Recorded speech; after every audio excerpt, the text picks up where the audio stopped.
Good afternoon and welcome to today's OR Today webinar, Streamlining OR Workflows and Safety Checklists to Improve OR Performance. Today we are joined by Aileen Killen, Director of Perioperative Operational Excellence at Livedata. OR Today's webinars would like to thank today's sponsor, Livedata. Livedata is the leading provider of data-informed surgical care that empowers and assists perioperative teams in optimizing operating room performance, increasing staff satisfaction, improving communications throughout a patient's surgical journey, and enhancing patient safety. For more information, visit livedata.com. Today's webinar is eligible for one continuing education hour. You can obtain your certificate by completing the post-webinar survey, which will be emailed 1 hour after the completion of today's webinar. You must complete the survey to receive your 1 CE certificate, and you'll be able to download the certificate directly from your computer once the survey is submitted. If you have any questions, you can reach us at webinar@mdpublishing.com.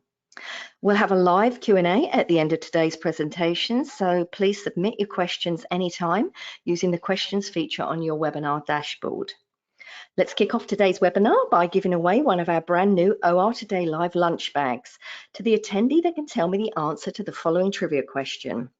November is Peanut Butter Lovers Month. Which state is the largest producer of peanuts? Answer now using the questions feature on your dashboard, and I'll reveal the answer at the end of the webinar. As I mentioned earlier, our presenter today is Aileen Killen. Aileen, you may begin whenever you're ready. Thank you. Good day, good morning, good evening, good afternoon, whatever it is where you are in the world. And thanks for joining me today for this webinar in which I'd like to discuss and have a conversation with all of you at the end about 2 topics that I'm passionate about. If there's anybody in the audience that knows me, these will come as no surprise to you. And if you're new to me, I hope my passion comes across during this presentation. I really wish I was in the room with you so that we could meet each other, but those times I think are not to be for a while. So today we're going to talk about the concept of excellent perioperative patient care and one subcomponent of that, which is patient safety. So just a little background for me. I've been a perioperative nurse for my entire career, which spans 3 or 4 decades. And the last 10 or 15 years I've spent in the space of patient safety, risk management, especially surgical safety. So those 2 things have come together for me in my practice and now in my role at Livedata, and I'd like to share them with you today. I hope to leave some time at the end of the webinar, and I hope we can have a really good discussion because I'd like to hear from you, and I'm sure the other participants would also like to hear some strategies that might have worked for you or some struggles that you're having that maybe we can all work together to help you solve in your organizations. So one construct that's at the center of the topics we're going to talk about today is situational awareness. And leaders in healthcare have been talking about this construct for more than a few years now, since we started to try to adapt lessons learned from the aviation industry into our healthcare space. But the first thing I want to do is just make sure we're all starting from the same place, and I'd like to describe situational awareness for you as I think about it. So situational awareness gives us a shared and an accurate understanding of what's going on in our world at any given time. So in our world, that's going to be today mostly talking about during the surgical procedure itself. So it not only tells us what's going on in this moment, but it also helps us understand what's likely to happen next. And sometimes in our world, what happens next is a routine step, or it might be something out of the ordinary. And what situational awareness helps us do is act correctly when things are going as planned, but more importantly, react appropriately when things are going differently. And it's all about sharing the plan and talking to each other, which we're going to talk about significantly.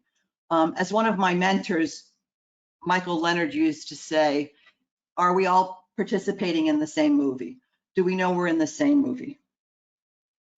And, oops, sorry, wrong way. And being in the same movie is like, do you know what time the movie starts? So is your first case on time start time patient in the room, or is it incision time? And very often different members of the team have a different concept of what first case on time starts means. And so your situational awareness is at risk from the very start. Unfortunately, situational awareness is very easy to lose track of. The airline industry informs us a little bit about what causes flights to be put at risk. And I would argue that these exact same things put our surgical procedures at risk. So I'm sure that these 4 simple ideas will resonate with most of you in this room. And there are a few others, but I think these are the key ones. The first one is constantly changing the crew or the team or the people on the procedure. So I was surprised to learn that many, if not most of the time, when an airplane takes off, the crew has never worked together before. The pilot, the co-pilot, the agents at the check-in desk, the flight attendants have never worked together before. And the first time they come together is actually on the plane when they're doing the safety checks. That's true in our world as well. There are often changing crews during a case, whether it be a short case or a long case. And when that team changes, our situational awareness is likely to suffer. I'm going to tell you a few stories throughout the day. These have all happened to me, and I'm sure you have similar ones to share, but I think it brings home the concepts for us. So a few years ago, when I was a director at a major medical center, the general surgery chairman came to me and said, people change during my case and they don't even tell me they're leaving. They don't tell me they're coming. They don't tell me they've gone for coffee. They just sneak in and sneak out. And I look up to ask for an instrument and it's a different team member. And I think we all have the idea that there are certain procedures, total joints, neurosurgery cases where we don't change out the staff. But we often, even in a short case, relieve somebody for coffee. And we found out in this study that there were many short general surgery cases where there had been a change of staff, even in a case that was less than an hour long. The other thing that puts our situational awareness at risk is when we have new crew members. So new crew members are a constant in our current OR environment. And we traditionally think of new crew members as being medical students, first-year residents, student CRNAs, nurses who have never worked in the OR before. But there's other ways that you can be a novice crew member in your organization. One is obviously an experienced nurse who's coming from a different organization, an experienced travel surgical technologist who's going to be with you for a few weeks at a time. But a novel way to start thinking about novice crew members and situational awareness in your operating room is expert nurses who are being called upon to do a case, a procedure that they haven't done before or they haven't done in a very long time. When I go around the country, I'm constantly hearing about experienced nurses who are being pulled into other service. So for example, I'm an ortho-neuro nurse by avocation, but if you asked me to do a robot case, I couldn't do it. They didn't do them when I was practicing, the robot didn't exist. And it's really hard for an experienced nurse to be a novice in a new situation. So you need to be aware of those situations as well. The next thing that puts a flight or a procedure at risk is being behind schedule. Now, I'm sure all of your schedules run perfect, that the cases are booked for exactly the right amount of time, and the turnover time is exactly what you predicted to be, and you finish on time at the end of the day. I have never had that experience. So being behind schedule, what tends to happen is we tend to get into our own silos, do our own tasks, try to catch up, and our teamwork and communication, and therefore our situational awareness suffers. So you need to be heightened aware of the times when you're running behind schedule and you might lose that situational awareness. And the last thing that puts a flight at risk is fatigue. The airline industry has known this for a very long time, and there are crew resource timeouts that people cannot work longer than. We have never embraced that on a whole in healthcare. Graduate medical education people have embraced that and say interns and residents can only work so many hours in a row and so many shifts in a row.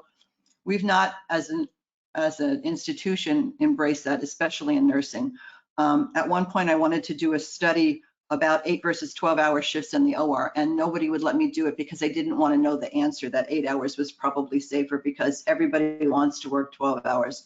They want to work their 12 hours 3 days in a row so they can have extended periods of time. But we know that people make more mistakes at the end, the last 4 hours of a 12-hour shift, and the third shift when you do 3 in a row of 12 hours. Plus, a 12-hour shift is not a 12-hour shift. People commute, they've got to go home, they didn't sleep well last night, they've got sick children, whatever it is. So all of these things contribute to our lack of situational awareness on an operational level, and we're going to talk about some strategies to overcome all of these. So the main strategies for overcoming loss of situational awareness are on this slide. All of these are strategies in and of themselves, but I would argue that some of them are better in pairs. So we're going to talk a lot about teamwork and communication together. We're going to talk a little bit about flattening the hierarchy and speaking up. But I want to talk for a minute about managing error and how that impacts on our situational awareness. And it's related to those other 4 concepts of teamwork, communication, flattening the hierarchy, speaking up. And that is that Joint Commission tells us, other studies tell us that most of the time when something bad happens in the operating room, somebody either knew or felt that it wasn't right, and they were afraid to speak up. So most of these concepts are not new to us. We talk about them, but I think it's helpful for us to stop and talk about them every once in a while, like we're doing today, and also to maybe think about them in different ways so that we don't lose sight of what's really important on a day-to-day basis. So this picture should look familiar to many of you. It's from what we have been calling the Miracle on the Hudson. And I live in New York. I was here the day that this plane landed in the Hudson River. And what everybody talks about since that time was the Captain Sully and how he landed the plane in the river. If you listen to Sully, he will tell you that it was more about the crew and how they practice and what they practice than it was about him all by himself landing the plane. So many of your organizations may have done things about what we call crew resource management or team training. And what we know we need to do is what the airline crews do. They go into a simulator once or twice a year, and they practice not only the technical skills of which way to push a lever or which button to turn off and on, but they also practice talking to each other. We're very good, I think, in the OR of practicing some high-risk, low-frequency events, like how do you disengage the robot if you've got a bleed, or how do you put a fire out in the OR? But we're not very good at practicing how we talk to each other. And Sully would tell us that the non-technical skills of him saying to the co-pilot, I'm going to fly the plane, you read the checklist, I'll respond to each item as you read it to me, were as important, if not more important, to safely landing that plane than any of his technical skills that he'd gained from years before. So some final key concepts about patient safety and situational awareness. I've been hearing for decades how we don't have time to do this or we don't have time to do that. And I'm sure you would all agree that at some point we don't have time not to do them. Surgical efficiency and patient safety not only should, but can coexist. A safe system and an efficient system should be the same thing. We're going to talk about some ways where we can bridge those gaps. There were studies done of orthopedic teams in the early 2000s that said if you took time to do a huddle or a briefing at the beginning of the case that took 2 minutes, on average, people saved up to 15 minutes on a case just by the fact that everybody was in the same movie. The other concept to keep in mind, and once again, this is not rocket science, but healthcare by definition is complex. And that means all of our interacting parts sometimes interact in different ways, and we arrange and rearrange ourselves during a case in unexpected ways. The patient's anatomy isn't what we thought it was. The blood wasn't ready when we thought it was, et cetera, et cetera, et cetera. And we need strategies to help us deal with the complexity in the moment. My argument today is that teamwork and communication are the 2 strategies that are most crucial to this concept, and that checklists are one tool to help both our teamwork and our communication. So, why do we need teamwork in this complex surgical environment? The first reason is there are often surprises during a case. I don't know how many times you've ever heard this, but oh, by the way, I'm going to do a trach at the end of this case. Well, that would have been nice to tell me before, because I'd have the trach tray here and I'd have all the trachs ready. Or I booked the wrong laser, I'm gonna need this laser instead. So that already puts our situational awareness in a different place, and we've got to up our game. Uncertainty during the case is another reason that we need extremely good teamwork. And that comes to me in situations like oncology surgery or trauma, where you're never sure when you start the procedure what it's actually going to be. You know, we book cases as possible, possible, possible. So that uncertainty, again, helps with, contributes to our loss of situational awareness, and we've got to up our game again. Incomplete information. Do we know everything about the patient? Do we have the right information? Do we have a complete history and physical? All of that kind of good stuff. I want to take a real minute to talk about interruptions and multitasking, because once again, this is another way that we lose our situational awareness. I'll talk about multitasking first because it's easy. We cannot do it. We think we can, we can't.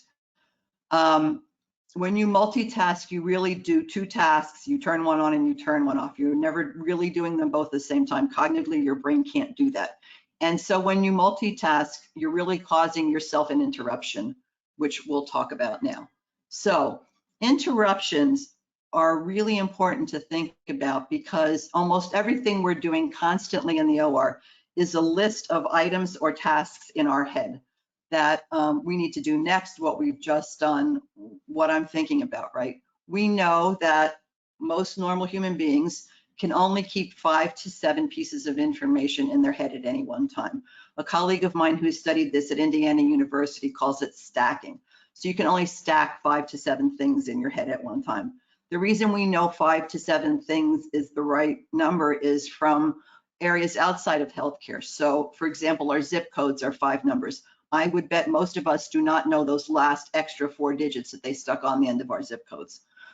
Telephone numbers are another good example. So now most telephone numbers have gone from 7 to 10 digits because you have to dial the area code, even if it's your own.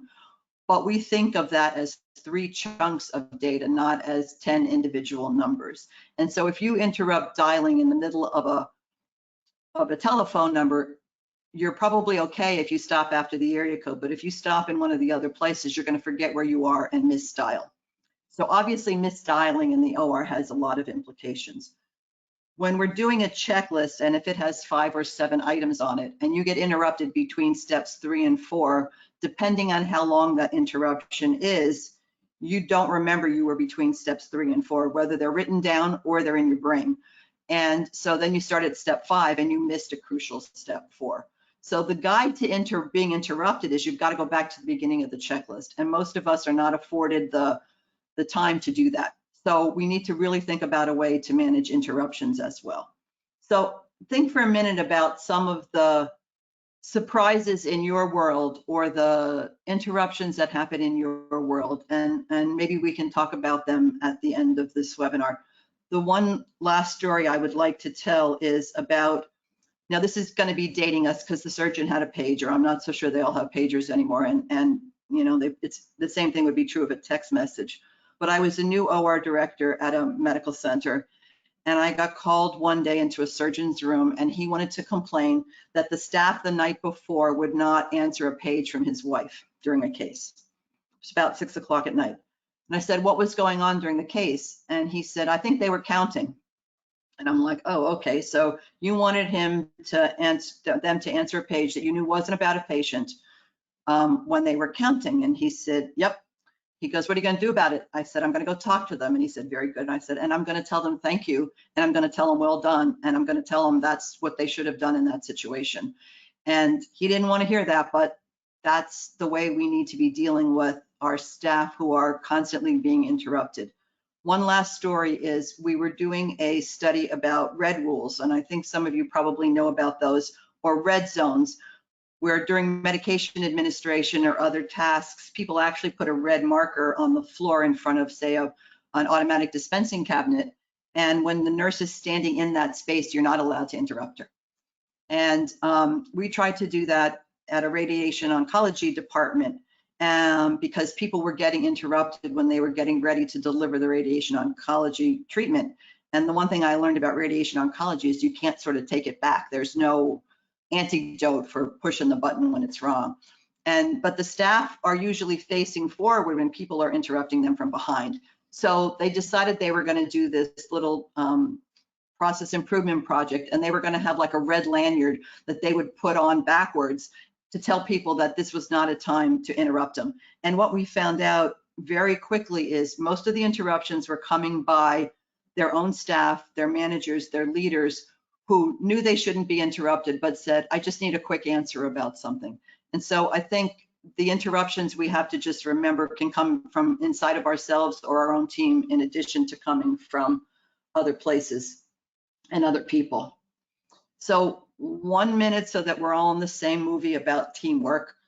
I will spare you my sob stories about sports teams because my Phillies did not do so well the last night. But the characteristics of a team are not a surprise to everybody. This is just to refresh our memory. So it's 2 or more people. Well, there's hardly an OR case that would only have 2 people on it. Most of the time, it's a minimum of 4 or 5 people, sometimes twice that many. We all have tasks that are interdependent on each other. All teams have a leader. Now, who that leader is and if that leader should change during the course of the procedure or the game is something we'll talk about in a minute, but I would think that in most cases we all consider the surgeon to be the leader of the team in the procedure. We all have roles and responsibilities that are different based on our experience, our expertise, and our discipline. And in a good team, there's extensive communication. So we've all been on good teams, we've all been on bad teams. Let's just take a second to talk about what makes a really highly functional team. One is paying attention to detail. I've been told many times I have a little bit of OCD, and I say to people, a little OCD is good in your OR staff. We want to pay exquisite attention to detail because that's where we live. The teamwork is effective on all levels. So the teamwork is not just your colleagues from another discipline or your colleagues within your discipline, it's everybody that's on this team. And at some point we have to talk about who really is a team, and we'll talk about that a little bit more in a minute. We need to listen to all members of the team, whether that's a student nurse, an environmental services worker, or the surgeon who's wrote the textbook on whatever procedure you're doing. And then finally, we need to think about other people being on our team, such as patients and families. The best story that I've ever been told about highly functioning teams is a little old now because it comes from the 2012 London Olympics. And in the 2012 London Olympics, the men's relay team was expected to win the gold medal. All of the members of that team were experts at their discipline. They had all won individual medals. They had all won individual heats. They were really expert runners. They weren't an expert team. They didn't practice. They didn't talk to each other. They didn't have good handovers. They dropped the baton. And instead of winning the gold medal, they finished 7th. The women's relay team, on the other hand, was not expected to win the gold medal, but because of good practice, good handoff, good communication, they actually finished 1st. So that's not to say that it was the men's team or the women's team, but 2 teams that have different levels of expertise, different levels of communication, perform very differently. So we always want to be on the team that is a team of an expert team as opposed to a team of individual experts. The other thing about expert teams is there's no hierarchy on an expert team. Now, for me and for nurses of my generation, and I would argue probably for most of us, this is one of the hardest concepts to actually put into practice in the operating room. It sounds really good to say there's no hierarchy. It's really hard to do. One of the first things I was taught in team training was to call everybody in the room by their first name, that it flattens the hierarchy. Well, if I say Dr. Jones and Aileen, that sets up a very different dynamic than if I say David and Aileen. But it's really hard during surgery, even if the patient's asleep, to say to the chairman of surgery, David, I think there's something going on here. So we've got to think about some other ways that we might be able to flatten this hard hierarchy. One is to find language that is not threatening, that doesn't sound like you're criticizing, you're just confirming something. So the Department of Defense came up with a program called Team Steps, which many of you might have participated in. And what they do is tell you that it's okay to cuss. And what cuss means is that there's 3 levels of escalation of trying to flatten this hierarchy by speaking up, raising your voice. And that's, I need clarity, I'm uncomfortable. Sorry. I'm uncomfortable. This is a patient safety situation. I'm blanking on the first one. Sorry, what's the C? Anyway, what I found was we needed a language in certain situations about a word that we didn't usually use in other situations. And so Michael Leonard, again, my mentor, used to use the phrase, I need clarity. To me, that just never resonated. And I thought, well, that's, that doesn't roll off your tongue.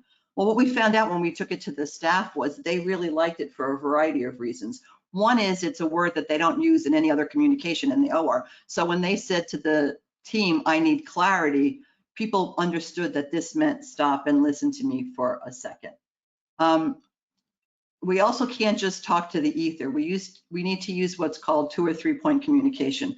So if I call out something to do, I need to either address you by name or you need to tell me that you did the answer. So this comes in situations where suppose there's a cardiac arrest in the OR and the circulating nurse says, can someone push the code button? Well, no one knows who you're talking to. They don't know if somebody else has done it. Everybody expects somebody else to do it. So what you really need to say is, David, would you please push the code button? And then David needs to say to you either completed, done, pushed, whatever, but there needs to be a reference back that that communication was not only heard, but was completed and then communicated back. We've also been taught that different communication styles can contribute to this miscommunication. So nurses like to tell a story, as obvious by my telling stories today, and surgeons like bullet points. And there are different times when each of those is appropriate, and we need to come to some kind of consensus, which is the right one at the right moment for what we're trying to do about. If you know the plan, it's easier to speak up, and we'll drive this home again later when we talk about briefings and timeouts. And we all would agree, I think, that handoffs are a weak link in our communication policy. I've done this myself. I can't imagine that there's not another person out there who hasn't done this. But if we're handing off to somebody for a 15-minute coffee break, we often say, just go, go, go, go, go. I'll figure out where we are in the case, right? Or to say, this handoff is going to take longer than the amount of time I'm going to be in the room. I'll figure it out. That's not obviously the right solution or the right answer. And we need a good handoff regardless of what else is going on at the case. And if you can't give a good handout at the time, you might want to think about having your break at a different time. So I've mentioned what assertion and critical language should look like, and just one last point about why we need to do this. Studies have shown us that up to 40% of nurses say they would hesitate to speak up if they saw a physician making a mistake. What is often not as quoted is the fact that physicians have the same issue. In cultures of safety surveys that I've been a participant in, surgeons, medical students, residents are also afraid to speak up. It's not just nurses speaking up to a medical professional in terms of a physician. So residents have told us they're afraid to speak up to their attending because one letter from that person could make or break their career. Junior attending surgeons have told us that they're afraid to speak up to the chairman of their department for some similar reasons. So we definitely need to try all of these techniques with all members of our team and not just ourselves. We also tend to speak up, or we do it very indirectly. So I call this hint and hope. And we do this in the OR when we're afraid to speak up. We want to say something. We don't want to be accused of criticizing, but we're trying to get a point across. And it's not at all clear that the person we're trying to speak up to is either hearing us or understanding the importance of the situation. So many times, people lean over the anesthesia screen and say, Dr. Smith, that blood's looking a little dark. Well, no, you got to be a little clearer about that. I've got some bleeding here. What's his oxygen level, or what, speak to what you really need to know about. But in order for all of that to happen, we have to have a culture of psychological safety. And that means that we have to believe, each and every one of us, that we will not be punished or humiliated for speaking up with ideas or questions or concerns. So there's only two things that should happen if you speak up. You should never hear, "We always do it the same way," or "It's on my preference card." You should only hear, "Thank you for that information. Thank you for that question. Thank you for that suggestion. This case is actually slightly different than I usually do it, and I'll explain to you why." Or, "Thank you for your question. Here's some additional information about the patient, the procedure, that might help you better understand why I'm doing something out of the ordinary." The only two acceptable answers. So, for maximum improvement and situational awareness, the information that we're getting and giving and receiving has to be delivered in real time. It has to be the appropriate level of detail, and it should be completed simply. Once again, easy to say, sometimes hard to do. And I'm going to show you a few ways in which we attempt to do this at Livedata. So many of you probably use a whiteboard in your operating rooms to display information during the case. An electronic whiteboard, for better word, we call it a dashboard, can really help force situational awareness on you without having to think about it. You can push information to people on the team that they need to know without having to pull it out of people's heads when they're busy doing other tasks. So we call this a system of engagement. It doesn't replace your electronic medical record, which will always be your system of record and needed for all kinds of patient care continuity and regulatory requirements. But a system of engagement should make it easier for you to fulfill your responsibilities and feed it back into your EHR without you having to double document. So this is one of the most important concepts for me in situational awareness, is this automatic, give me the information I need when I need it, or an easy way to access it during the case.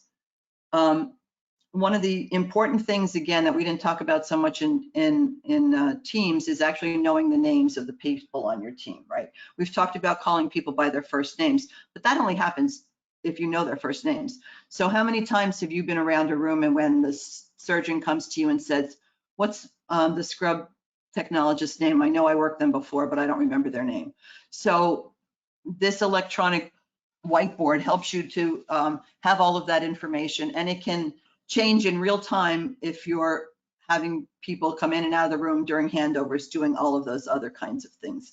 So knowing who's on your team, and if you notice across the top here, if you can see my little cursor, these are timing events that we know we have to capture in the operating room. We traditionally write them down on a card. We used to write them on our scrub suits. I think that has gone by the wayside. But with this board, I'm sorry, the mouse thought I wanted to move.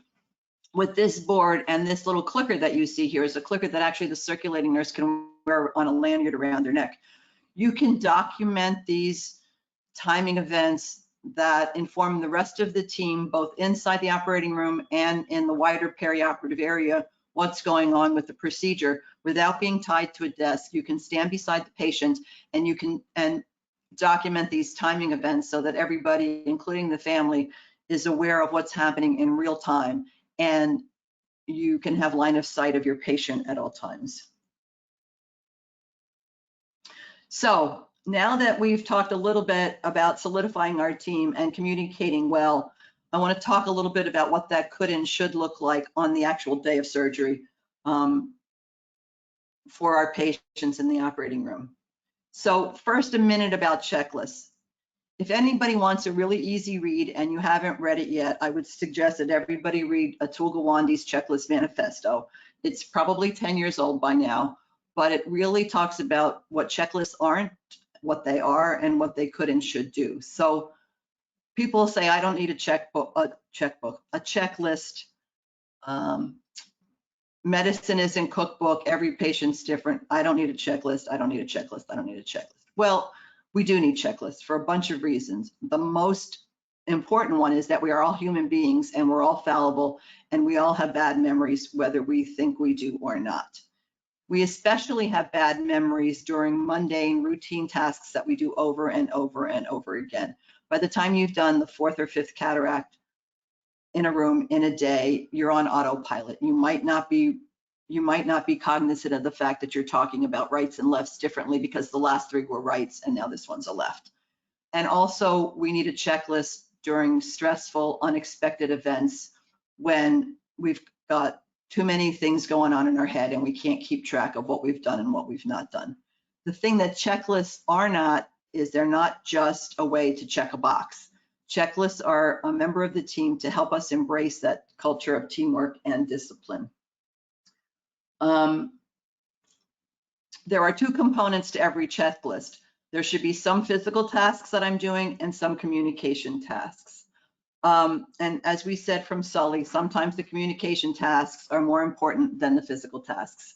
The physical tasks are things like, did I put the grounding pad on the patient? Communication tasks are, who's my CRNA today? Do I know their name? Have I said good morning to them? Do I know who they are? Have we got permission to speak to each other? And a good checklist will balance the freedom that clinicians want, which the discipline with that we need, right? And once again, we should really consider them another member of our team. It's not something outside of the team, it's part of the team.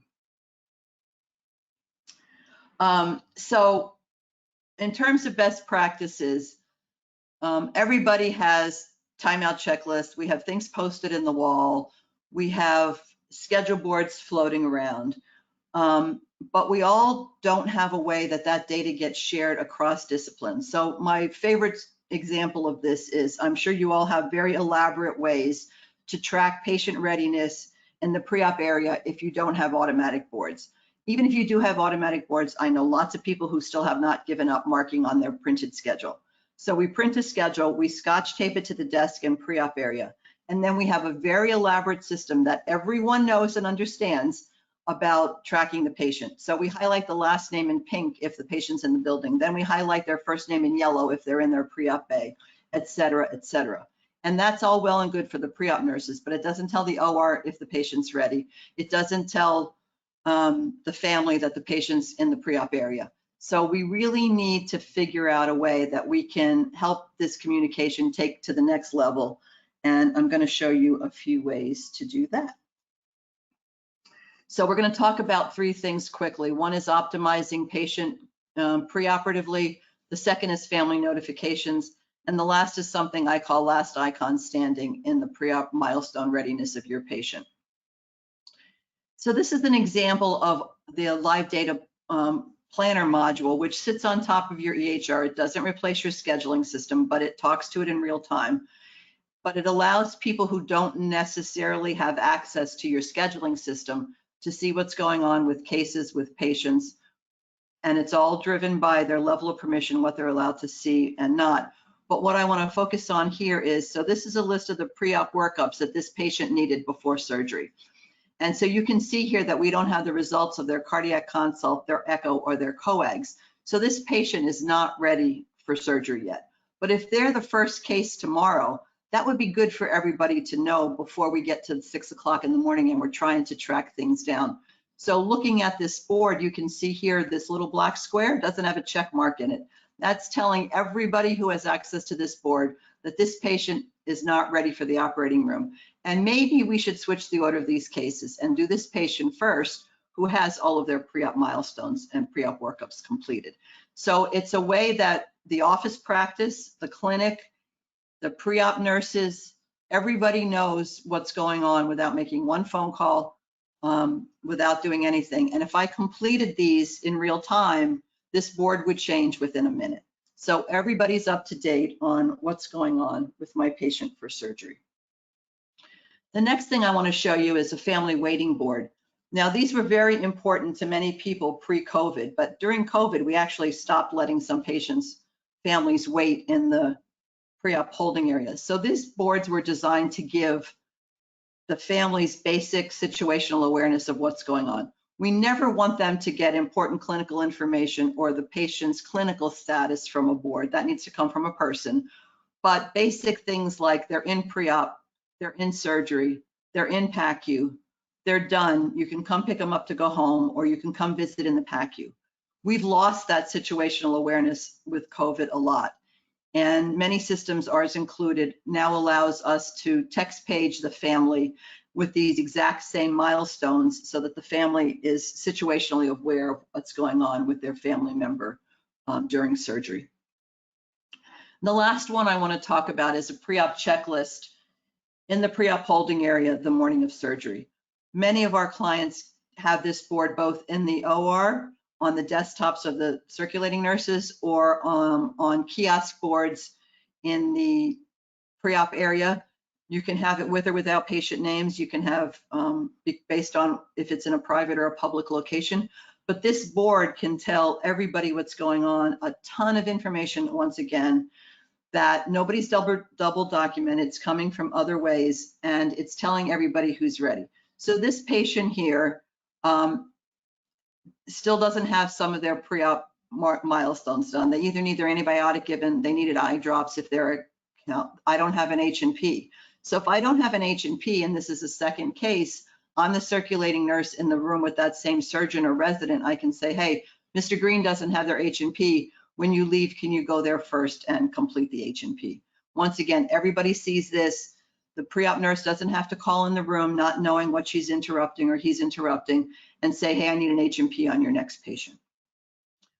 It also tells us when both the patient and the operating room are ready at the same time. The reason that this is key is it helps the nurse prioritize what's going on. So for example, this patient here, the patient is ready, the OR is not ready. So maybe I could have done another patient first that the OR is ready for, and it helps me prioritize my work, and it helps me track. And once again, nobody had a phone call, nobody had to be interrupted. And lastly, safe surgical checklists. So briefings, timeouts, and debriefings are crucial. And I'm going to go through these pretty quickly because we all know about these. So this briefing checklist, once again, it's up on a big flat screen in the operating room. You have a clicker and you can have a conversation during the briefing that the entire team is participating in to set the stage for your movie. The timeout, same thing. All of the required Joint Commission, your organizational time checklist can be on here, or anything special that you learned from a Sentinel event or something that you want to add to your timeout can be on this board, and also your debriefing. So debriefings, we have learned, is probably the least way that people participate in the safe surgery checklist because they don't find it useful. And I'm going to show you in the last 5 minutes here some of the data that we get because people do these briefings and how it can help your performance improvement projects. All right, so in order to do performance improvement, we need to ask the right question of our data. I think we all know that kids ask better questions than we do, and as adults, we have to get back to being able to ask those kinds of questions. The better we are at our job, the more we know about our own subject area. We tend to be poor questioners because we're comfortable in our situation. And the better your question, the better your answer is going to be. There's a concept that I love called wicked questions. And wicked is a word that comes to us from chaos theory, but it's also a great word for those of you who know anything about Boston. It's my favorite word I learned when I went to school there. But we need to ask what we call wicked questions. And wicked questions help us have a conversation that we haven't had before. So one of the best wicked questions I've ever heard is, how do we do better when we know they're the best? When we know we're the best. We're the best orthopedic hospital in our state. We're the best ambulatory surgery center in the city, whatever it might be. Well, my answer to that is the best know they can always be better, and they don't stop learning. Okay, so we have lots of data. We're going to look at that data and turn it into actionable information here in a minute. But data only is as good as the quality of the data and your institutional knowledge on top of that data. So I'm going to go through these a little quickly because I'm going to pretend it was a live demo, and they're all just screenshots, but we can talk more about that if we have a minute. So my wicked question for patient safety is, our compliance rate is 99% for timeouts, but does that mean we're ensuring that our timeouts are adequate to promote patient safety for every patient every time? So this is what a patient safety and quality dashboard might look like. This is Tableau for those of you who know Tableau. So here's the summary. This organization did a little over 1,000 cases in a quarter, and the compliance rate was 99%. But if you look closely at it, there are 12 cases that there was no timeout. There were 14 cases where the timeout was done either early or late, and there were some timeouts that only took 8 seconds to complete. And if that's the case, you're just documenting checkboxes. You're not having a conversation. So that summary is all good, but how do we know which cases we can actually do something about? So we have the ability to filter out ones that were completely not done. So we see here that in this case, there's 5 cases where the timeout was done after we documented the surgery started. So that means people either documented it late, did the timeout by rote memory, and then went back and completed the data. And we can also see all of the cases where the timeout was either too short, not done, or documented before it should have been documented. So here's another example of short timeouts or non-timeouts. So we can set a filter. We know that a good timeout takes 60 to 90 seconds. So all of these cases fell out of that. These first 2, there was no procedure start time, so maybe those cases were aborted and we should take them out of our data. And now here we can see that these, sorry, that's the same slide twice. We can see now when we filter it down that there's really only 3 cases that we might want to look at. Sorry, every time I move the mouse to use it as a clicker, it's thinking I want to move the slide. So on the bottom here, we see these three cases where the timeout took less than 20 seconds. Obviously not a good timeout, and we might want to go talk to that staff to see what was going on. These were completed too early. So somebody pre-documented their timeouts before it happened because it was documented 15 minutes before the procedure started, and we've decided that's our threshold. You can set the threshold for whatever you want it to be. And lastly, what I want to talk about is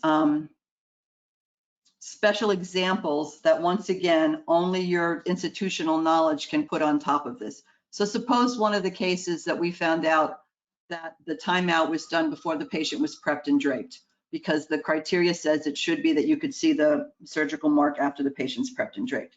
So a neurosurgeon came to me at one of my organizations and said, we really need to do the timeout before the patient's prepped and draped, because to ensure that I'm on the correct side of the cranium, I want to see which way the nose is pointing. And I can't do that when they're prepped and draped, and it makes me very nervous. And so we took it to the surgical committee. Everybody agreed that that was the right thing to do. And if we got a ding from it from Joint Commission, we were going to take the hit on the fact that maybe this patient should have had their timeout done before prepping and draping.